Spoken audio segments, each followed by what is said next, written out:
है, लेकिन कई जगहों पर चर्च में तोड़फोड़ की जा रही है। वहाँ बहुत सारी जगहों पर जो अराजक तत्व हैं वो वहाँ सेंटा क्लॉज को तहस नहस कर रहे हैं। कहीं चर्चों के बाहर हनुमान चालीसा का पाठ किया जा रहा है, लेकिन प्रधानमंत्री नरेंद्र मोदी दिल्ली में आज चर्च में प्रार्थना करने गए।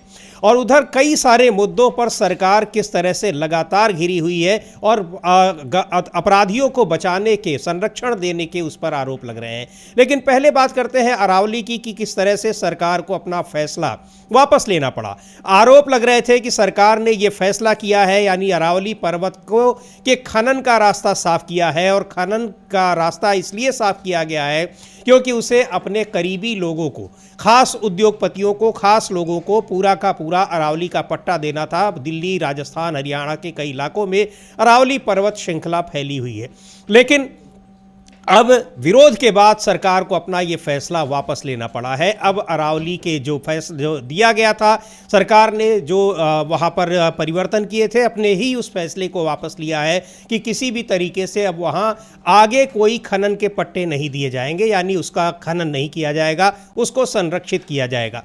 तमाम पर्यावरणविदों ने उस पर चिंता जताई थी। हालांकि सबसे जो गंभीर मसला है वो ये है कि इसके समर्थन में बहुत सारे लोग बातें करने लगे थे कि दिल्ली में जो प्रदूषण बढ़ रहा है वो अरावली की वजह से बढ़ रहा है। अब वो लोग इसको किस तरह से जस्टिफाई करेंगे, क्या सरकार के इस फैसले की आलोचना करेंगे? लेकिन पर्यावरणविदों की चिंता थी कि अगर अरावली पर्वत को ख़त्म कर दिया गया तो ये बहुत बड़ा एक पर्यावरणीय नुकसान होगा। और कई सारी चीज़ें हैं, जिस तरह से यहाँ पर टेम्परेचर लगातार वैसे ही बढ़ रहा है।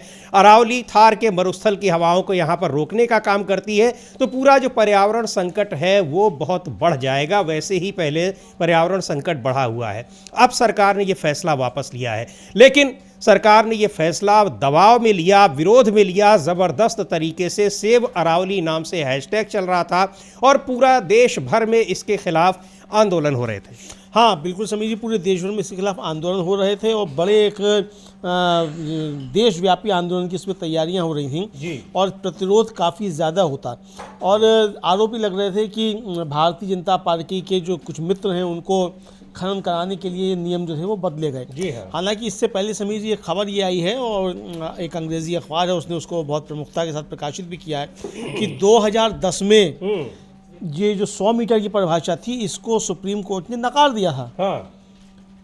ये कि मतलब जो 100 मीटर ऊंचाई पर, जमीन से 100 मीटर ऊंचाई पर ही उसको अरावली पहाड़ माना जा, अरावली का हिस्सा माना जाए। हाँ, तो इसको उसने मना कर दिया था और मतलब फॉरेस्ट सर्वे ऑफ इंडिया है उसको एक सर्वे करने का आदेश दिया था कि उसमें यह था कि ग्राउंड लेवल से 100 मीटर ऊंची चोटियों के हिस्से तक ही सीमित नहीं होगा ये।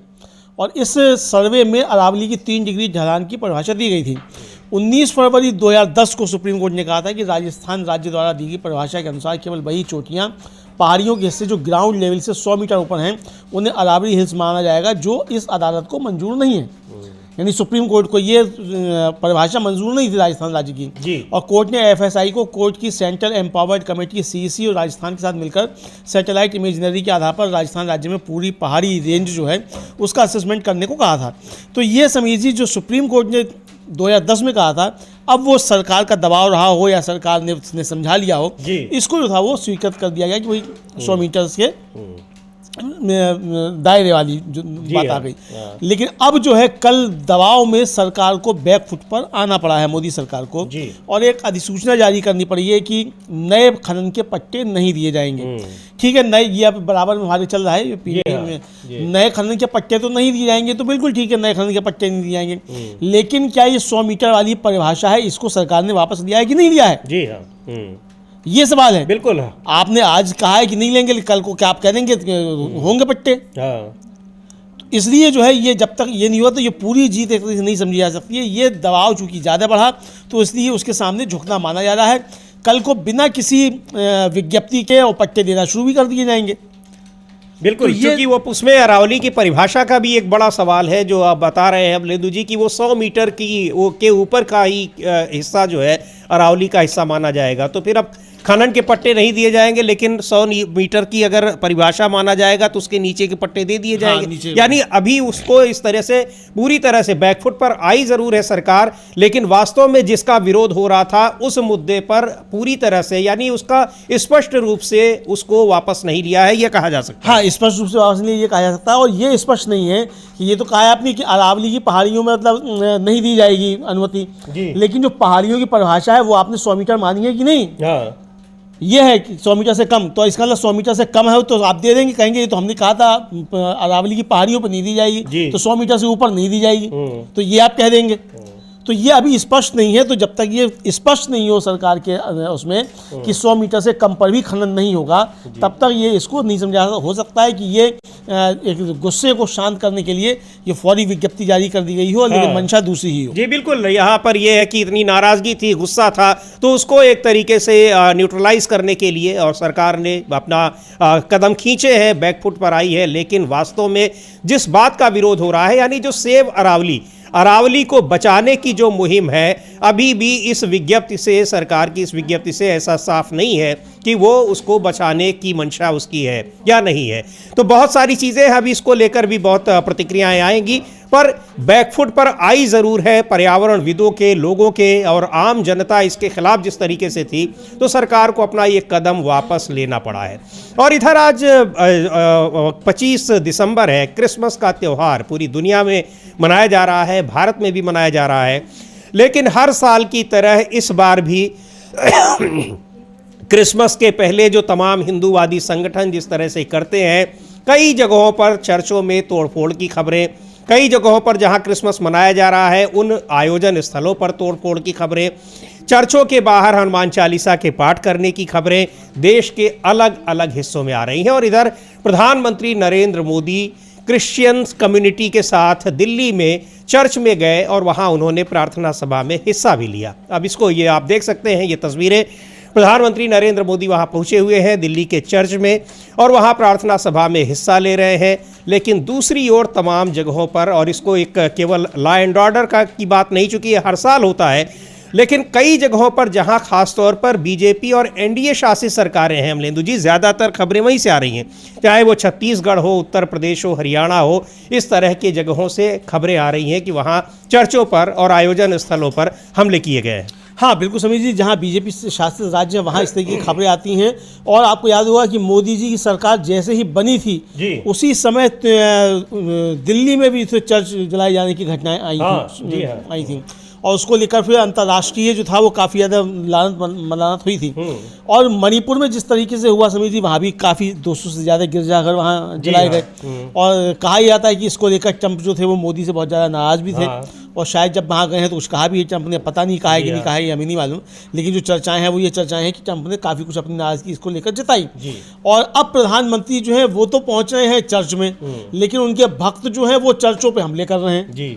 तो ये कैसा भाई प्रधानमंत्री की पूजा प्रार्थना है कि आप चर्च में खड़े हुए खुद तो जो है झुक रहे हैं, खुद आगे नीचे हुए हैं, प्रार्थना कर रहे हैं प्रभु यीशु से, है ना, और आपके भक्त जो हैं वहाँ जो हमले कर रहे हैं इस तरीके से। तो ये किस तरीके का दोहरा रवैया है भारतीय जनता पार्टी का, ये सामने समीर जी साफ तौर पर खुलकर आ रहा है। प्रधानमंत्री उस समय देखिए बड़े कितने ध्यानमग्न हो जाते हैं जब वहाँ कोरस गाया जा रहा है, आई खुशी आई, क्रिसमस किया कि क्या आई खुशी आई, उसमें आप देखिए कितने ध्यानमग्न होकर आंखें मूंद कर जो है प्रधानमंत्री यूँ करके ये करके बजा रहे हैं। तो बहुत ध्यानमग्न जो है प्रधानमंत्री दिखाइए, देखिए ये हाथ उनका घूमा, देखिए किस तरीके से ये। तो ये प्रधानमंत्री किस तरीके से वहाँ ध्यानमग्न हैं और कितने तल्लीन हो गए हैं उस प्रार्थना में। देखिए अब फादर के सामने हाथ जोड़कर खड़े हुए हैं, अपने सारे अपराधों की क्षमा भी मांग रहे हैं, क्योंकि कन्फेस किया जाता है तो कन्फेस भी कर रहे हैं गिरजाघर में जाकर। लेकिन यही बात मन की बात में कन्फेस नहीं कर सकते। इसको सुनते भी हम लोग कि वहाँ पर क्या चल रहा है और वहाँ पर प्रधानमंत्री पहुंचे हैं, लेकिन देश भर में किस तरह से चर्चों पर हमले हुए हैं और क्रिसमस जहां आयोजित किया गया है, मनाया जा रहा है, वहां पर किस तरह से हमले हुए हैं।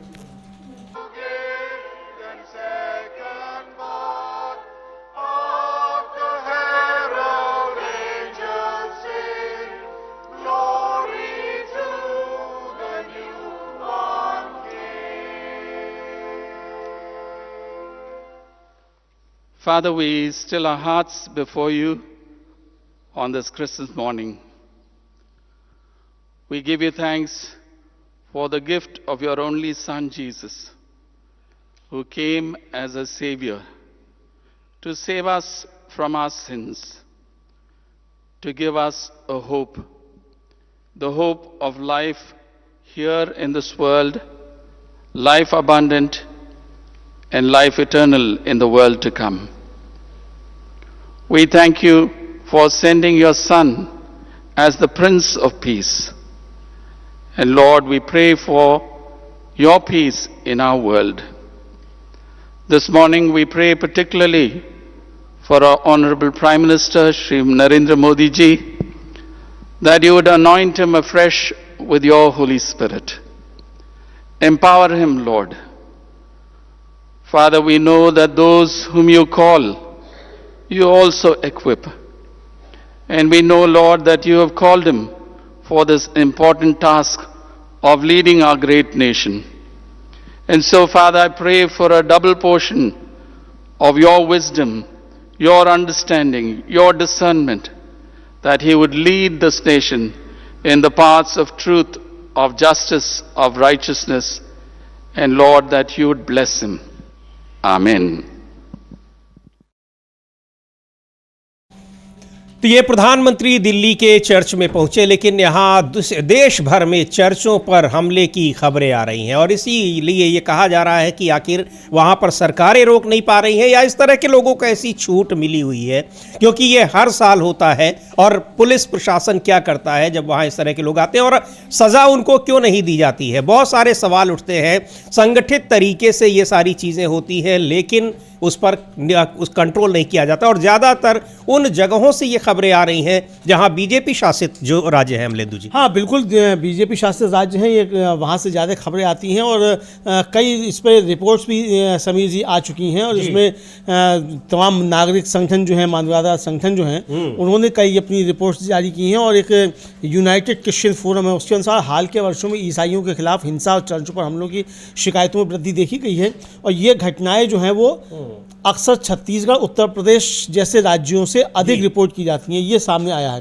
और हमलों के पीछे जो अक्सर जो है वो जबरन धर्म परिवर्तन के संदेह या मुख्य आरोप ये बताए जाते हैं और इसलिए ये सब होती है। अब जो धर्मांतरण विरोधी कानून कई जगह लागू किए गए हैं, उसके तहत पुलिस कार्रवाई, गिरफ्तारियां भी बढ़ी हैं। हालांकि जो ईसाइयों के समुदाय हैं, उनका कहना है कि इन कानून का दुरुपयोग उन्हें निशाने बनाने के लिए किया जा रहा है। अब ये त्योहारों के दौरान जो समिति चर्चा होती है, ये काफ़ी ज़्यादा घटनाएं जो है वो सामने आई हैं। अब इस पर राष्ट्रीय मानवाधिकार आयोग को भी शिकायत की जा सकती है, लेकिन शिकायत का नतीजा क्या होगा, सवाल ये। बिल्कुल, सवाल वही है कि शिकायत का नतीजा क्या हो रहा है। हर साल इस तरह से हो रहा है, ऐसा नहीं कि कोई पहली बार हो रहा है। चर्च क्रिसमस से 1-2 दिन पहले, 3 दिन पहले जहां पर वो आयोजन होना होता है या चर्चों के बाहर जिस तरीके से बहुत सारे विजुअल्स आ रहे हैं, सोशल मीडिया पर वायरल है, उसमें दिखाई पड़ रहा है कि क्या कुछ हो रहा है। और इसी पर तंज किया है कांग्रेस पार्टी की नेता हैं, प्रवक्ता हैं सुप्रिया श्रीनेत, कह रही हैं कि प्रधानमंत्री नरेंद्र मोदी तो चर्च जा रहे हैं और वहां पर क्रिश्चियन कम्युनिटी के साथ वो बेहतर रिश्ता अपना बताते हैं, लेकिन यहाँ देश में क्रिश्चियन कम्युनिटी के साथ क्या हो रहा है और चर्चों पर क्या हो रहा है, उनके उपासना स्थलों पर क्या हो रहा है, उसका जिम्मेदार कौन होगा? सुनते हैं सुप्रिया श्रीनेत ने क्या कहा है। I think when Mr. Modi gets up and says कि मेरा क्रिश्चियन समुदाय से पुराना नाता है, और when he goes and forcibly hugs the Pope, he needs to answer these questions. Who are these ruffians? Who are these people? From Delhi's east of Kailash to Odisha to Madhya Pradesh to Haridwar, what is happening? Why are people who are celebrating Christmas, women, children being attacked? Can you not ensure the safety of religious diversity in India? The world is watching how these right-wing goons are roughing up, are intimidating, are threatening, are attacking Christians across the country, and trust you me, we'll have to pay a price for this. Thank you. तो कई इस तरह की घटनाएं उत्तराखंड में पिछले दिनों एक क्रिसमस के लिए तैयारियां हो रही थी, सजावट हो रही थी, वहां बहुत कुछ संगठन के लोग गए और आखिरकार उनको अपना प्रोग्राम रद्द करना पड़ा। और कई सारी घटनाएं पिछले 2-3 दिनों में अमलेंदु जी लगातार देश भर से देखने में आ रही हैं। हाँ बिल्कुल, देश भर में देखने में आ रही हैं समीर जी, और ये घटनाएं लगातार बढ़ रही हैं। और इसके लिए कहा जा रहा है कि मोदी सरकार में जो है ये घटनाएं काफ़ी ज़्यादा बढ़ी हैं। एक रिपोर्ट है समीर जी, उसके मुताबिक जो है नवंबर 2025 तक देश भर में ईसाइयों के खिलाफ हिंसा की 700 से अधिक घटनाएं दर्ज की गई हैं। और अकेले जनवरी से मई के बीच 313 घटनाएं जो है इस तरीके की हुई। और उत्तर प्रदेश और छत्तीसगढ़ जो है ये दो मुख्य केंद्र इसके सबसे ज़्यादा बनकर उभरे हैं। इन राज्यों में देश भर की 48% हिंसा की घटनाएं थी वो यहाँ दर्ज की गई। और उसके बाद फिर जो मध्य प्रदेश और राजस्थान जो है इनके मामले सामने आए हैं। तो ये अमलेंदु जी, वहाँ उत्तर प्रदेश और छत्तीसगढ़ की आप बात कर रहे हैं, बरेली का एक वीडियो बहुत वायरल हो रहा है, कल से ही वायरल हो रहा है। वहाँ जो तमाम हिंदू संगठनों के लोग हैं वो एक चर्च के बाहर जाकर बैठ गए बाकायदा और वहाँ हनुमान चालीसा का पाठ कर रहे हैं। अक्सर ऐसा देखा जाता है कि कभी वो मज़ार के बाहर बैठकर करने लगते हैं, मस्जिद के बाहर, और कहा यह जाता है कि आखिर क्या इनको मंदिर में जगह नहीं मिलती है, या अपने घर में भी कर सकते हैं? हाँ बिल्कुल, ये घर में भी कर सकते हैं। और एक जबलपुर का भी एक वीडियो काफी ज्यादा वायरल हो रहा है। वो नेत्रहीन महिलाओं का एक कार्यक्रम था, वहां जाके बीजेपी के पदाधिकारी पहुंचे, वो तो बड़ा अमानवीय किस्म का है। वहां जाके उन महिलाओं के साथ जो था हाथापाई की बीजेपी के पदाधिकारियों ने। और जबकि वो महिलाएं उसमें हिंदू भी थी। और एक महिला का उसमें कहना है कि भाई अगर हम क्रिसमस मना रहे हैं तो इसका मतलब ये थोड़ी है कि हमने धर्म परिवर्तन कर लिया है। तो ये इस तरीके से सामने ये घटनाएं आई हैं और पूरे देश भर में आई हैं। और इसके पीछे जो हाथ बताए जाते हैं वो सब हाथ जो है वो भाजपा समर्थित लोगों के ही बताए जाते हैं, इसलिए उनके ऊपर कोई कार्रवाई भी नहीं होती है। समीर जी, ये चीज़ें सामने आ चुकी हैं। जी बिल्कुल, तो ये कई इस तरह की घटनाएं सामने आ रही हैं। लेकिन प्रधानमंत्री नरेंद्र मोदी आज पहुंचे दिल्ली में चर्च में और बाकायदा उन्होंने विशेष प्रार्थना में हिस्सा लिया और वहाँ उनको जो क्रिश्चियन कम्युनिटी के लोगों से बातचीत की। पर देश भर में वहाँ किस तरीके से हमले हो रहे हैं ये बहुत चिंताजनक बात है और उसको लेकर सोशल मीडिया पर चिंताएं जताई जा रही हैं, राजनीतिक प्रतिक्रियाएं भी आ रही हैं और बीजेपी को इसके लिए दोषी ठहराया जा रहा है। वजह यह है कि सबसे ज़्यादा इस तरह की घटनाएं हालांकि गैर बीजेपी शासित राज्यों में भी हुई है, लेकिन सबसे ज़्यादा जो ये घटनाएं हो रही हैं वो हो रही हैं बीजेपी शासित राज्यों में। और जो रिपोर्ट बता रही है, जो अमलेंदु जी अभी जिक्र कर रहे थे, कि 80% घटनाएं तो सिर्फ 2 राज्यों में हो रही हैं। हाँ। उत्तर प्रदेश और छत्तीसगढ़ में। बिल्कुल 80% घटनाएं 2 राज्यों में, उत्तर प्रदेश छत्तीसगढ़ में हो रही हैं। और आपको याद होगा समीर जी, जुलाई में 2 नन जो थी वो केरल की थी। हाँ। उनकी छत्तीसगढ़ में गिरफ्तारी की गई दुर्ग रेलवे स्टेशन पर जी। और आरोप लगाया गया कि ये जो है धर्मांतरण है और छत्तीसगढ़ धर्म स्वतंत्रता अधिनियम 1968 और मानव तस्करी भारतीय न्याय संहिता की धारा 143 के इन पर मामला दर्ज किया गया था जी। और ये शिकायत जो थी बजरंग दल के सदस्यों ने की थी और दुर्ग रेलवे स्टेशन पर हंगामे के बाद ये किया गया था। आज में पीड़िताओं का बयान जो था, उन्होंने ये कहा कि वो जो 3 आदिवासी युवतियां थीं उन्होंने कि वे अपनी मर्जी से काम की तलाश में जा रही थी, उन पर धर्म परिवर्तन का कोई दबाव नहीं था जी। जमानत उनको जब दी गई 2 अगस्त 2025 को, तो बिलासपुर स्थित जो विशेष NIA अदालत है उसने 3 आरोपी, 2 नन और एक युवक था, उसको सशर्त जमानत दे दी। और कोर्ट ने यह कहा कि आरोप केवल संदेह पर आधारित प्रतीत होते हैं और इनके खिलाफ कोई ठोस सबूत नहीं मिले हैं। तो यानी आपने देखा कि ईसाई और आपने उठा के उस पर हमले शुरू कर दिए और धर्म परिवर्तन का आरोप लगाकर आपने उसकी गिरफ्तारी करा दी। इसी तरीके से वो केरल से सिस्टर जानी थी, उनको झांसी पे रोक दिया गया था, वहाँ भी इसी तरह का हुआ था। ये बिल्कुल सही आप कह रहे हैं कि किसी को क्रिश्चियन देखा, मुस्लिम देखा। अमलेंदु जी, अभी जो दिल्ली में दंगे हुए थे 2020 में, उसमें कुछ लोगों को अभी बरी किया है, कोर्ट ने उनको बरी किया। 5 साल 4 साल वो जेल में रहने के बाद कोर्ट ने बरी इसलिए कर दिया क्योंकि उनके खिलाफ कोई सबूत नहीं मिले। लेकिन उन लोगों ने, पीड़ितों ने जो अपनी व्यथा बताई है वो कितनी हैरान करने वाली है, बहुत हैरान करने वाली है। और इतना ही नहीं, क्योंकि खिलाफ सबूत नहीं मिले हैं जी। हाँ, ये है उनके खिलाफ जो सबूत जो एक सादे कागज पे दस्तखत करा लिए गए। हाँ। और उसके आधार पर 20 मुकदमे कायम कर दिए गए जी। और किसी के खिलाफ कुछ नहीं मिला, ये सामने आया जी। तो यानी किस तरीके से गढ़ा जाता है। और दिल्ली पुलिस को बहुत फटकार जो है अदालत ने लगाई कि आपने इसमें जांच की ही नहीं है ठीक से, और जो आपने गवाह तैयार किए हैं उनके गवाहों के बयानों पर भरोसा नहीं किया जा सकता जी। सारे मामलों में एक ही गवाह हैं। इस तरह की चीज़ें सामने आती हैं तो ये देखा जा सकता है कि किस तरीके से सत्ता के संरक्षण में इस तरीके की घटनाएं हो रही हैं समीर जी। बिल्कुल। और अपराध है जो वास्तव में जहां अपराध हुए हैं और अगर वो सत्ता के साथ है तो कैसे उनको बचाया जा रहा है, इसका जीता जागता उदाहरण दिखाई पड़ा है उत्तर प्रदेश में कुलदीप सिंह सेंगर के मामले में कोर्ट ने उनको, दिल्ली हाई कोर्ट ने उनको राहत दी है। उम्र कैद की सज़ा उनको दी जा चुकी थी, लेकिन उनको दिल्ली हाई कोर्ट ने उनकी सज़ा को सस्पेंड कर दिया है। उसको लेकर बहुत प्रतिक्रियाएं आ रही हैं, लेकिन ये सीधे तौर पर यह बताया जा रहा है कि ये सत्ता के संरक्षण की वजह से ऐसा हुआ है, इस तरह से पैरवी की गई है। और दूसरे, हालांकि एक बात और भी है कि वही जब अखलाक के मामले में एक नोएडा की कोर्ट ने राज्य सरकार मामलों को वापस ले रही थी, तो उसको कोर्ट ने सीधे तौर पर मना कर दिया। लेकिन सत्ता का संरक्षण, चाहे अंकिता भंडारी का मामला हो उत्तराखंड में, तो सत्ता के साथ रहने वालों को किस तरीके से प्रोटेक्शन मिलता है, लेकिन सत्ता का विरोध करने वालों को के ऊपर किस तरह से फर्जी मुकदमे कायम किए जाते हैं, ये बिल्कुल साफ तौर पर दिखाई पड़ रहा है। ईडी सीबीआई ही नहीं, सबसे ज़्यादा जो स्थानीय पुलिस होती है वो किस तरह से काम कर रही है, ये इन जो दिल्ली दंगों से जुड़े हुए कई अभियुक्त हैं उनको बरी किया गया है, उन्होंने जो कुछ बताया है उससे साफ पता लग रहा है। बिल्कुल समीर जी, वो बहुत भयानक एक तरह से कहे जा सकते हैं कि उनके अनुभव जो हैं वो हैं जो उन्होंने शेयर किए हैं। एक अखबार ने जो छापा है उनको, और काफ़ी गंभीर मामले जो हैं वो साफ तौर पर दिखाई पड़ते हैं कि किस तरीके से प्रताड़ित किया गया और फर्जी केस बनाने की कोशिशें की गई। तो ये साफ तौर पर देखा जा सकता है समीर जी कि सत्ता के दबाव में कहिए कि किस तरीके की चीज़ें इस तरह की होती हैं और ये इनको अंजाम दिया जाता है। जी बिल्कुल। तो यहाँ और उसमें जो कुलदीप सेंगर का हम लोग जिक्र कर रहे थे, उसमें जो पीड़ित लड़की है, उनके परिवार के लोगों ने कल कोशिश वहाँ पर प्रदर्शन करने की अपनी इस दिल्ली हाई कोर्ट के फैसले के खिलाफ, लेकिन उनको वहाँ से हटा दिया गया।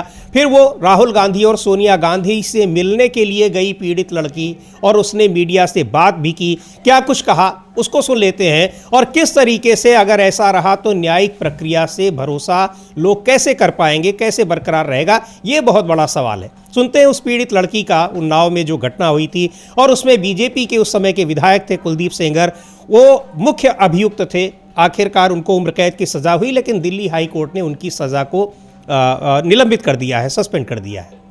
शासन दिया है कि बेटा आप परेशान मत होइए। उनके भी आंसू आ गए कि ऐसा देश का न्याय नहीं है, अन्याय हुआ है आपके साथ बेटा। मैंने ये सब चीज बोली, मैं दादी मुझे न्याय दिलाइए, तो बोली बेटा आप परेशान मत होइए, हम आपको न्याय दिलाएंगे, लीगल एड से भी हर चीज से न्याय दिलाएंगे। आप कह रही हैं उनकी आंखों में आंसू आ गए, सोनिया मैम भी नम थी आंखें। जी उनकी नम आंखें, दोनों लोगों की आंखें नम थी। राहुल भैया की दादी भी रो रही थी। उन्होंने कहा है आपकी मैं तो पहली बात तो मैं प्राइम मिनिस्टर से भी मिलने का टाइम मांगा है कि हमसे मिले, मैं अपना दुख दर्द बता सकूं। मेरा है कौन, मैं इन्हीं लोगों से अपना दुख दर्द।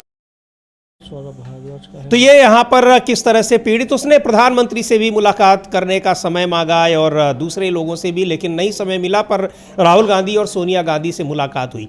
तो दिल्ली हाई कोर्ट के इस फैसले पर कई सारे सवाल उठ रहे हैं, कई लोगों ने सवाल उठाए हैं। और हालांकि सीबीआई जिस मामले की जांच कर रही थी और जिसने इस केस में पैरवी की और उम्र कैद की सज़ा हुई कुलदीप सेंगर को, उसने इस दिल्ली हाई कोर्ट के इस फैसले को सुप्रीम कोर्ट में चुनौती दी है। तो अब क्या होता है इसमें, लेकिन ये साफ है कि कैसे सत्ता के करीबी लोगों को सरकार का, सत्ता का संरक्षण मिलता है, उनको बचाने की हर संभव कोशिश होती है।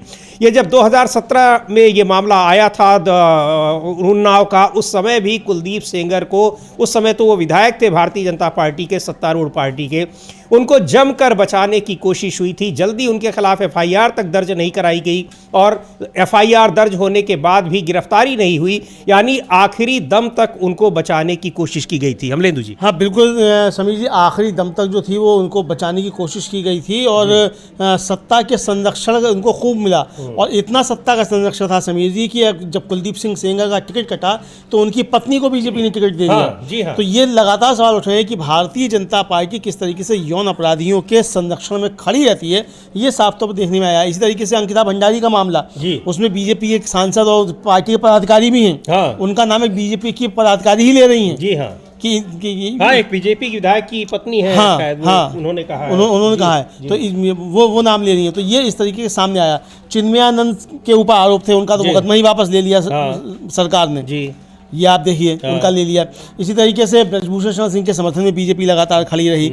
तो ये सारे मामले जो हैं ये जिस तरीके से आ रहे हैं इसको रहता। कल राहुल गांधी ने इस मसले को लेकर एक ट्वीट किया था और जो जिस तरीके से उस पीड़िता को उठाकर पुलिस ले गई वो विजुअल जो था पोस्ट करते हुए राहुल गांधी ने ट्वीट किया था, वो हम लोग देख सकते हैं। जी बिल्कुल, राहुल गांधी ने लिखा है कि क्या एक गैंग रेप पीड़िता के साथ ऐसा व्यवहार उचित है? क्या उसकी गलती ये है कि वो न्याय के लिए अपनी आवाज़ उठाने की हिम्मत कर रही है? उसके अपराधी पूर्व बीजेपी एमएलए को जमानत मिलना बेहद निराशाजनक है और शर्मनाक है, खासकर तब जब पीड़िता को बार बार प्रताड़ित किया जा रहा हो और वो डर के साए में जी रही हो। बलात्कारियों को जमानत और पीड़िताओं के साथ अपराधियों सा व्यवहार, ये कैसा न्याय है? हम सिर्फ एक मृत अर्थव्यवस्था नहीं, ऐसी अमानवीय घटनाओं के साथ हम एक मृत समाज भी बनते जा रहे हैं। लोकतंत्र में असहमति की आवाज़ उठाना अधिकार है और उसे दबाना अपराध। पीड़िता को सम्मान, सुरक्षा और न्याय मिलना चाहिए, न कि बेबसी, भय और अन्याय। और यहाँ ये भी जानना बहुत ज़रूरी है अमलेंदु जी की जो पीड़ित लड़की है ये दिल्ली में इसलिए रह रही है क्योंकि सुप्रीम कोर्ट के निर्देश पर वो रह रही है। उसने कहा था कि हमको वहाँ अगर हम उत्तर प्रदेश में रहे तो हमारी जान को खतरा है, क्योंकि उसके परिजनों के कई परिजनों की या तो उसके पिता की जो है वो पुलिस हिरासत में जान चली गई थी, एक्सीडेंट में कुछ लोगों की जान चली गई, यानी लगातार उसके जो सिंपैथाइज़र लोग थे, उसकी सहानुभूति रखने वाले परिवार के लोग थे, एक एक कर उनकी जान जा रही थी और उनके खिलाफ मुकदमे तो अलग से लादे जा रहे थे। जो चाचा है इस पीड़िता के वो अभी भी एक मुकदमे में दिल्ली की तिहाड़ जेल में बंद है। तो ये कोर्ट के हस्तक्षेप से ये दिल्ली में रह रही थी जिसको घर उपलब्ध कराया गया था। हाँ, ये कोर्ट के आदेश पे दिल्ली में रह रही थी और वहाँ जो अदालत ने तर्क दिया है समीर जी जमानत देते समय, वो तर्क भी यही दिया है कि साहब कि वो अगर पुलिस सुरक्षा नहीं दे पा रही है तो उसके लिए उसका अभियुक्त को जेल में नहीं रखा जा सकता। तो ये अब ये समझ में नहीं आता है कि अदालतों के फैसले कानून के आधार पर हैं या आपके मन के आधार पर हैं, ये समझ में नहीं आता। इसको लेकर बहुत सवाल उठाए जी, और उस लड़की ने भी बहुत सारे सवाल उठाए हैं। तो उसको भी लड़की ने जो एक सोशल एक्टिविस्ट है योगिता भयाना, वो लगातार मजबूती के साथ खड़ी रही है। कल उन्होंने एक वीडियो जारी किया था, वो वीडियो भी हम लोग देख सकते हैं कि वो उस लड़की से बातचीत करते हुए क्या बात कर रही हैं योगिता भयाना, वो भी हम लोग सुनेंगे। लेकिन ये मसला काफ़ी ज़्यादा समीर जी गंभीर दिखाई पड़ रहा है और साफ तौर पर दिखाई पड़ रहा है कि सत्ता का संरक्षण प्राप्त है। एक तो भारतीय जनता पार्टी, अच्छा कल सुप्रिया शिंदे ने भी एक छोटा सा वीडियो जारी किया और उन्होंने पूछा ये तथाकथित जो मुख्य धारा का मीडिया है कि इसने कुलदीप सेंगर पे कोई बहस नहीं की, कोई डिबेट नहीं की। और कल जितनी भी डिबेट थी उसमें क्यों नहीं भारतीय जनता पार्टी के प्रवक्ता पहुंचे, कहीं कोई ये सवाल ना पूछ लिए जाए। कल प्रेस कॉन्फ्रेंस भी की थी सुप्रिया शिंदे ने और साधना भारती ने इस मसले पर बड़ी प्रेस कॉन्फ्रेंस की थी, इसको भी लेकर और अरावली को भी लेकर, दोनों मामलों को लेकर की थी। और जो उत्तर प्रदेश में कोजीन कफ सिरप का मामला चल रहा है वो सवाल उठे थे। जी बिल्कुल। तो ये क्या योगिता भयाना ये सामाजिक कार्यकर्ता हैं, अक्सर पीड़ित महिलाओं के साथ खड़ी रहती हैं। इस हाई कोर्ट के फैसले के बाद उस पीड़ित लड़की के साथ इंडिया गेट पर प्रदर्शन कर रही थी, लेकिन इनको दिल्ली पुलिस ने वहां से जबरन हटाया और वहां से भगा दिया। उन्होंने बात की पीड़ित लड़की से, क्या बातचीत की एक बार सुनते हैं हम लोग। आज ये अपने आप बताएंगी, ये भी सीआरपीएफ इनको वापस लेकर आए हैं, लॉयर्स ने बुलाया है इनको। ये अपनी बात बताएंगे कितनी मुश्किल से यहाँ पहुंची है और कितनी जद्दोजहद करनी पड़ी, और इसने आई थिंक तुमको चोट भी लगी है, तो तुम बता दो क्या हुआ। मैं आज सुबह निकल रही थी बाहर यहाँ वकील से मिलने के लिए और योगिता मैम से मिलने के लिए, क्योंकि मैम ने फ़ोन किया था कि आपका बेटा मिल रहा है हमसे। और मेरे एडवोकेट सोनावट सर, महमूद प्राचा सर ने भी, जो सीनियर सर है, उन्होंने भी बुलाया था कि आपको आना है, हम सुप्रीम कोर्ट चलेंगे, आपको कागज में साइन करना है। तो सीआरपीएफ के अधिकारी का क्या फोन आया कि विक्टिम को घर वापस लेके चलिए। मैं चिल्ला रही हूँ कि मुझे इस वकील के पास जाना है, वकील के पास जाना है। फिर जब मैं गाड़ी में चिल्लाने लगी तब जाके ऊपर से ऑर्डर आया कि नहीं लेके जाइए। क्या मेरा वकील पागल है कि सीआरपीएफ के अधिकारी को कागज दे देगा और उनसे साइन हो जाएगी? क्योंकि मेरा वकील मुझे अपने ऑफिस में बुला के तभी साइन करवाएगा, किसी अदर के हाथ कागज नहीं भेज के मुझे साइन करवाएगा। मेरा यही कहना है कि हमें न्याय दिलाया जाए और सभी मीडिया बंधुओं को मेरा हाथ जोड़ के रिक्वेस्ट है, आप लोग मेरी आवाज दूर दूर तक पहुंचाएं ताकि मुझे न्याय मिल सके। जिस तरह से आपके साथ ही बदसलूकी हो रही है, न्याय लेने के लिए भी बाधाएं आ रही हैं, क्योंकि साइन तो आप ही करेंगी जी। अब उसके लिए भी इतनी जद्दोजहद, सुबह से हम निकले हैं, 2-3 घंटे से बस में घूम रहे हैं, तो ये तो किस तरह से मिलेगा न्याय जब एक प्रक्रिया को खत्म ही नहीं होने दे रहे, एक छोटी सी बात की जिसमें साइन करके आपको डॉक्यूमेंट भेजना वो ही नहीं होने दे रहे। लड़ाई तो बहुत दूर की बात है, लड़ेंगे कैसे? थोड़ा सा मुझे बहुत भयावह स्थिति दिख रही है, बट शुक्रिया है कि मीडिया ने इसमें बहुत अच्छा रोल प्ले किया और मीडिया लगातार कल से आपकी आवाज बना। तो ये पीड़ित लड़की, अच्छा जो सीआरपीएफ की सुरक्षा भी मिली है, उसका कहना है कि वो लोग भी एक तरीके से सरकार के निर्देशों पर काम कर रहे हैं और सुरक्षा देने के बजाय उसको परेशान करने का काम कर रहे हैं। हालांकि आरोप पहले भी कई बार लगे हैं, लेकिन किस तरीके से अपनी बात कहने से भी रोका जा रहा है। और यहाँ जो उसमें मुख्य दोषी है, अभियुक्त नहीं दोषी, जिसको उम्र कैद की सज़ा मिल चुकी है, उसको किस तरह से बचाने की कोशिश की जा रही है। और बताया जा रहा है कि उसको जेल से ज़मानत इसलिए दिलाई गई है क्योंकि उत्तर प्रदेश में आने वाले दिनों में पंचायत चुनाव है और उसके बाद फिर विधानसभा चुनाव भी। बिल्कुल, विधानसभा चुनाव है और पंचायत चुनाव है और बहुत मजबूत वो बाहुबली समझे जाते हैं अपने इलाके के। और कई उनके ऊपर मुकदमे हैं, एक आदमी नहीं है, कई मुकदमे हैं। बीएसपी से भी विधायक रहे, एक बार सपा से भी रहे, लेकिन असली स्वयंसेवक हैं। उनका फोटो काफी ज्यादा वायरल होता है, घुटन्ना पहने हुए, टोपी लगाए हुए, हाथ में लाठी लिए हुए, संघ की शाखा में। तो ये संघी संस्कार जो है वो मतलब उसका वो उनका फोटो सोशल मीडिया पर खूब वायरल होता है। वो हैं संघ के प्रतिष्ठित कार्यकर्ता हैं। तो अब ये संघ के अगर प्रतिष्ठित कार्यकर्ता हैं और इतने मजबूत संघी हैं, तो क्या इसी तरीके से सब हुआ जाएगा? आरोप यही लग रहे हैं कि सरकार उनको बचा रही है। वो लड़की खुद जो है ये कहती हुई सुनी जा रही है, जो हमने सुनवाया भी, कि सरकार जो एक तरीके से उनके साथ खड़ी हुई है। जी बिल्कुल, वहाँ सरकार साथ में खड़ी है और इस जो पीड़ित लड़की है वो न्याय के लिए दर दर की ठोकरें खा रही है। तो अब इस तरह के बहुत सारे मामले हैं, चाहे अंकिता भंडारी मामले का हम लोगों ने जिक्र किया जो उत्तराखंड का है, वहाँ किस तरह से एक लड़की के साथ रेप और उसके फिर मर्डर में बीजेपी के लोग फंसे हुए हैं। बीजेपी के विधायक की पत्नी ही नाम ले रही हैं, लेकिन उनके खिलाफ कोई कार्रवाई नहीं हो रही। और उस समय जब कार्रवाई हुई भी थी तो उस समय कैसे उस पर लीपापोती हुई थी, कैसे इतने आंदोलन के बावजूद उस मामले को दबाने की कोशिश की गई थी। बिल्कुल, मामले को दबाने की काफ़ी कोशिश की गई और हम लोगों ने कल भी चर्चा की थी समीर जी कि दबाने की कोशिश की गई और सबूत मिटाने के लिए तुरंत बुलडोजर भी वहाँ चला दिया गया। जी हाँ। और सरकार तो जांच कराना चाहती ही नहीं थी। जब काफ़ी ज़्यादा दबाव पड़ा तब जाकर वो मुकदमा सब हुआ और किस तरीके से उसमें नाम आए ये भी साफ तौर पर समझा जा सकता है समीर जी। और ये एक जो आया है सामने, ये साफ तौर पर समझा जा सकता है कि भारतीय जनता पार्टी ऐसे लोगों के साथ मजबूती के साथ खड़ी हुई। और इधर जो बांग्लादेश से जो जिस तरह की तस्वीरें आ रही हैं, जो विजुअल्स आ रहे हैं, जो वहाँ पर हिंसा की तमाम खबरें आ रही हैं, बहुत हैरान करने वाली हैं। वहाँ अल्पसंख्यकों पर हमले हो रहे हैं, हिंदुओं पर और क्रिश्चियंस पर हमले हो रहे हैं और उसको लेकर भारत सरकार की खामोशी पर सवाल उठा रहा है विपक्ष, कांग्रेस पार्टी के। और आज वहाँ पर एक बड़ी रैली हो रही है, जनसभा हो रही है। इसलिए हो रही है कि बांग्लादेश नेशनलिस्ट पार्टी के जो नेता है तारिक रहमान, वो आ रहे हैं। 17 साल बाद लंदन में रह रहे थे, उनको सज़ा हो गई थी तो लंदन में ही रह रहे थे, लेकिन वो वहाँ बेगम खालिदा जिया के बेटे हैं। आज उनकी 17 साल बाद वापसी हो रही है, तो काफ़ी तनाव की स्थिति है। लाखों लोग वहाँ पर इस समय ढाका में जुटे हुए हैं और जिस तरह से हिंसा की लगातार खबरें आ रही हैं, उस पर सरकार, भारत सरकार क्या कुछ कर रही है, ये सवाल विपक्ष पूछ रहा है। प्रमोद तिवारी को सुनते हैं क्या कुछ कह रहे हैं, उसके बाद बात करते हैं कि बांग्लादेश में हो क्या रहा है। लेकिन और ये कहा जा रहा है कि सरकार आखिर बांग्लादेश में भारत विरोधी बहुत सारे बयान लगातार आ रहे हैं अमलेंदु जी, चाहे वहाँ पर राजनीतिक दलों के नेताओं के हो या फिर वहाँ दूसरे संगठनों के नेताओं के हो। हाँ, तमाम लोगों के बयान आ रहे हैं और समीर जी यहाँ भी लगातार बात उठी है। प्रियंका गांधी ने बहुत मजबूती के साथ बात रही थी कि भाई केंद्र सरकार को इस पर कुछ करना चाहिए। मोदी जी पिछली बार जो थे, जब बंगाल के चुनाव थे, तो गए थे वहाँ बांग्लादेश, मथुआ मंदिर में जाकर पूजा प्रार्थना भी की थी। उसके बाद फिर वहाँ दंगे शुरू हो गए थे, तो तब से ही ये दंगों की आग चली आ रही है और यहाँ तक पहुँची कि वहाँ उखाड़ फेंका गया शेख हसीना वाजिद को। तो मोदी जी वहाँ जो बीज बोकर आए हैं, तो अब जाकर क्यों नहीं जाते हैं मोदी जी, क्यों नहीं इस पे काम करते? और छोटा सा देश जिसको हमने बनाया, जिसको भारत ने बनाया, वो हमें आंखें दिखा रहा है। तो हमारी पॉलिसी मतलब विदेश नीति किस तरीके से फेल हो रही है, इसको लेकर भी बहुत सारे सवाल उठ रहे हैं। लगातार ये मांग उठ रही है कि भाई प्रधानमंत्री नरेंद्र मोदी को इसमें हस्तक्षेप करना चाहिए और अल्पसंख्यकों पर हमले जो है वहाँ हो रहे हैं, चाहे यहाँ हो रहे हो, चाहे किसी भी, चाहे पाकिस्तान में होते हैं, अगर अल्पसंख्यकों पर हमले होते हैं तो जिस देश में अल्पसंख्यकों पर हमले होते हों उस देश को कम से कम सभ्य तो नहीं कहा जा सकता।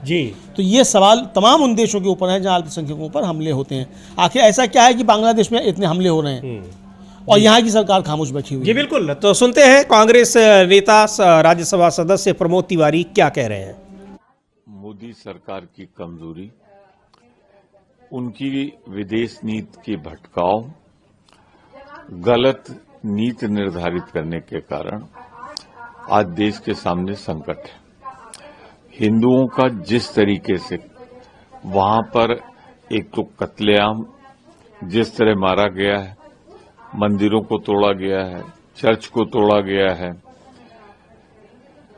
वो अपनी जगह है, पर एक भय, आतंक जो बना है वहां, आबादी जिस तरह घट रही है, ये वही बांग्लादेश है जिसे 14 दिन के अंदर आदरणीय इंदिरा जी ने नया बांग्लादेश को जन्म दिया था, वरना पहले तो ये ईस्ट पाकिस्तान था। तो इंदिरा जी के लिए, इंदिरा जी के कहने पर जो एक ऐतिहासिक कार्य हुआ था, मौजूदा मोदी सरकार ने वो चौपट कर दिया। मैं पूरा का पूरा इल्जाम लगाता हूं यूनिट सरकार पर और मोदी सरकार की विदेश नीति पर। तो सरकार पर सवाल उठ रहे हैं कि वो कोई ठोस कदम क्यों नहीं उठा रही है, सख्त संदेश क्यों नहीं बांग्लादेश को दे रही है। बांग्लादेश एक तरीके से भारत विरोधी गतिविधियों का अड्डा बन गया है। भारत के खिलाफ वो दुष्प्रचार वहां पर हो रहे हैं। वहां की राजनीति में भारत विरोधी एक जो एलिमेंट है वो पूरी तरीके से हावी होता जा रहा है, लेकिन सरकार खामोश है। हाँ बिल्कुल, सरकार खामोश है और कोई भी प्रतिक्रिया जो है इस तरीके की नहीं आ रही है। और जबकि वो उल्टा आरोप लगा रहा है भारत, बांग्लादेश भारत पे, हम वहाँ अस्थिरता फैला रहे हैं। और इस पर भी जो है वो छोटा सा एक बयान जो विदेश मंत्रालय का आ गया, लेकिन कोई सख्ती के साथ जो है नहीं आया। आप वहाँ के उसको बुलाइए राजदूत को और बुला के टाइट कीजिए कि वहाँ ये घटनाएं रुकनी चाहिए। लेकिन चूंकि आपको यहाँ पॉलिटिक्स करनी है इसके मसले पर, तो आप भी चाहते हैं कि वहाँ हिंदुओं पर हमले होते रहें और यहाँ आप उसको भुनाते रहें, हाँ, उसका डर दिखाते रहें। तो यहाँ ये जो हो रहा है, तो इसके दुष्परिणाम समीर जी, जो भारतीय जनता पार्टी की नीति है, खासतौर से प्रधानमंत्री नरेंद्र मोदी की नीति है, उसके दुष्परिणाम बांग्लादेश के हिंदुओं को भुगतने पड़ रहे हैं। जी बिल्कुल, वहाँ पर स्थितियाँ बहुत बिगड़ती जा रही हैं। और आज ये जो विजुअल्स आप देख रहे हैं ढाका की सड़कों पर, ये तारिक रहमान की 17 साल बाद स्वदेश वापसी हुई है। बीएनपी पार्टी के नेता हैं, बांग्लादेश नेशनलिस्ट पार्टी, जो बेगम खालिदा जिया की पार्टी है, उनके नेता हैं, आज आए हैं। तो वहाँ पर काफ़ी तनावपूर्ण स्थिति है और एक सिक्योरिटी को लेकर कई देशों ने अपने दूतावासों को एडवाइजरी जारी की है, जर्मनी ने, अमेरिका ने और भी कई देशों ने, कि वहाँ स्थितियाँ ठीक नहीं हैं, वहाँ संभल कर रहे हैं जो लोग भी वहाँ पर काम कर रहे हैं। लेकिन भारत सरकार की जो जिस तरीके से खामोशी देखी जा रही है, उसको लेकर राजनीतिक दल हमलावर है, सरकार पर सख्त संदेश देने की मांग कर रहे हैं। सुनते हैं इमरान मसूद क्या कह रहे हैं। कांग्रेस पार्टी के सांसद हैं। उनका साफ तौर पर कहना है कि भारत विरोधी गतिविधियों का केंद्र बन गया है बांग्लादेश, लेकिन भारत सरकार उस पर क्या कर रही है ये समझ में नहीं आ रहा है। गवर्नमेंट ऑफ इंडिया को सख्त एक्शन लेना चाहिए, क्योंकि बांग्लादेश भारत विरोध का अड्डा बन रहा है और समय रहते हुए अगर इसको नहीं रोका गया तो आने वाले दिनों में ये बहुत परेशानी पैदा करेगा। और वहाँ के जो हिंदू लोग हैं उनकी सुरक्षा के लिए हमें सख्ती के साथ बात करनी चाहिए। देखिए, भारत चूंकि पड़ोसी देश है, वहाँ जो कुछ भी अगर अस्थिरता है, अशांति है, तो निश्चित तौर पर उसका असर भारत पर पड़ेगा। और ख़ास तौर पर तब जब वहाँ भारत विरोधी एक माहौल बनाने की कोशिश की जा रही है, तो उसको लेकर चिंता जताई जा रही है।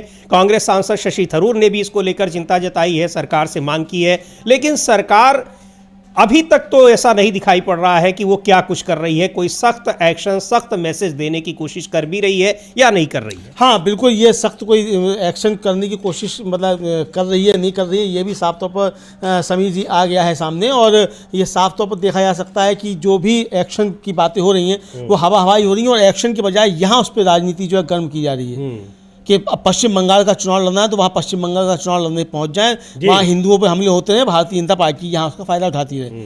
तो ये अब ये क्या मिली भगत है पता नहीं। हालांकि मोदी जी जब गए थे बांग्लादेश और 55,000 वर्ग किलोमीटर भारत की ज़मीन बांग्लादेश को दे दी थी, तो वहाँ बहुत गाजे बाजे के साथ मोदी जी ने कहा था हमारे बांग्लादेश से बहुत अच्छे संबंध हैं, और मतलब पाकिस्तान पर कटाक्ष किया था कि उसके साथ नहीं है और इस पड़ोसी। लेकिन मोदी जी के रहते ही आज संबंध किस हद तक पहुँच गए ये साफ तौर पर देखने में आ रहा है। तो मोदी जी की जो भी रणनीति है, जो भी विदेश नीति है, जो भी पॉलिसी है, उस पर पुनर्विचार, पुनर्मंथन करने का वक्त आ गया है। आपकी नीतियों की वजह से हमारे पड़ोसियों से संबंध भी खराब हो रहे हैं और वहाँ के जो अल्पसंख्यक हैं उनके ऊपर हमले भी बढ़ रहे हैं। ये आपकी नीतियों के परिणाम समझे जा सकते जी हैं। बिल्कुल, सुनते हैं क्या कह रहे हैं कांग्रेस के सांसद शशि थरूर, विदेश राज्य मंत्री रहे हैं, और इसको लेकर वो कह रहे हैं कि वहाँ जो कुछ भी घटनाएं हो रही हैं भारत के लिए विशेष तौर पर चिंताजनक है।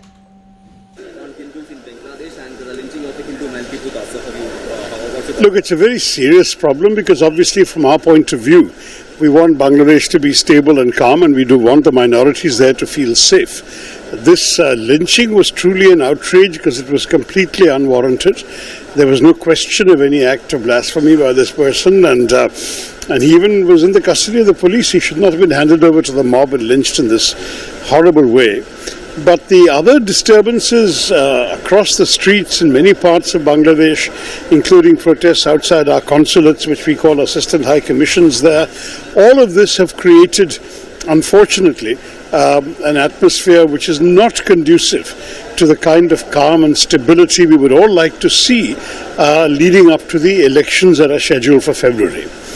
At the same time, the unnecessary rhetoric blaming India for the death of the student leader, which is preposterous. There is no reason why India would have any.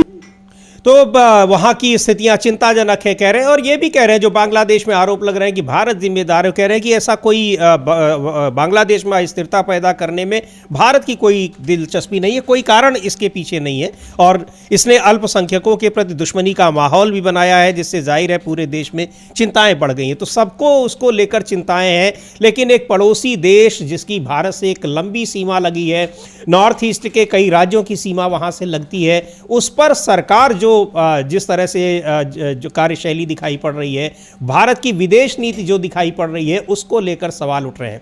और ये कहा जा रहा है, विपक्ष कह रहा है कि जो फेल विदेश नीति है बिल्कुल पूरी तरह से विफल हो चुकी है, ये उसी का नतीजा है। वहाँ जो कुछ हो रहा है और सरकार उस पर प्रतिक्रिया भी नहीं दे पा रही है। बिल्कुल समीर जी, सरकार प्रतिक्रिया भी नहीं दे पा रही है। और जब मोदी जी गए थे बांग्लादेश 2020 बंगाल चुनाव से पहले, जी हाँ, तो वहाँ खबरें ये भी आई थी कि जमाते इस्लामी जो है वो उनका स्वागत कर रही है। वहाँ की जमात इस्लामी जो है बांग्लादेश की, जिसके नेताओं को 90 साल की 94 साल की उम्र में फांसी की सजाएं हुई बांग्लादेश विद्रोह के समय की। तो ये मतलब आपकी विदेश नीति समझ में ही नहीं आती। एक तो आप जमात इस्लामी वहाँ की, उसके साथ भी संबंध आप बनाना चाहेंगे, इधर आप शेख हसीना से भी संबंध रखना चाहेंगे चूँकि भारत की बड़ी भूमिका रही बांग्लादेश बनवाने में, और इधर आप जो है आपके मित्र का व्यापार वहाँ चलता है, उसके लिए वहाँ दखलंदाजी करेंगे, और जब वहाँ इस तरह की घटनाएं होंगी तो आप खामोश हो जाएंगे। जी। तो ये सारे सवाल जो हैं इसको लेकर उठ रहे हैं समीर जी। जी बिल्कुल, और इसको लेकर कई सारे सवाल उठ रहे हैं। सरकार की विदेश नीति पर खास तौर पर सवाल उठ रहे हैं। बांग्लादेश में जो घटनाएं हो रही हैं उसको लेकर सवाल उठ रहे हैं, और किस तरीके से सरकार उस पर निपट रही है। सरकार वहाँ जो अल्पसंख्यकों पर हमले हो रहे हैं, भारत का पड़ोसी देश है और उसका प्रभाव भारत पर भी, वहाँ जो कुछ हिंसक गतिविधियां हो रही हैं उसका असर भारत पर भी पड़ सकता है, उसको लेकर क्या कुछ सरकार कर रही है, ये सवाल विपक्ष पूछ रहा है। कांग्रेस के नेता हैं गुलाम अहमद मीर, वो क्या कह रहे हैं बांग्लादेश में जो कुछ हो रहा है और सरकार की भूमिका पर, एक बार सुनते हैं उनको। हो रहा है, और खाली एक हिंदू भाई को नहीं उन्होंने इस तरह से मारा, बल्कि वहां मुस्लिम्स को भी मारा गया है, और वो मुल्क कहीं न कहीं कंट्रोल से बाहर जा रहा है। तो